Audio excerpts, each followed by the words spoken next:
কিরে ওই কিরে মধু মধু একদম রসমালাই কালার দেখছনি আগুন আগুন। ভাই তরমুজ কি ভেতরে লাল হইব?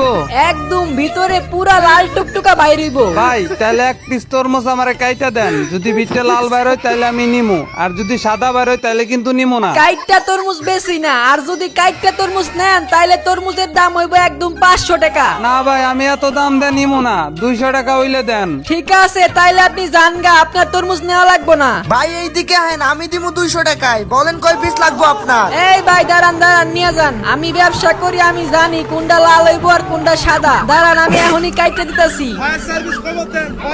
দেখছেন ভাই মালটা কিন্তু একদম সেই করা করা। এই ভাই আমি এই তরমুজ নিমু না, এইটা দিই সাদা।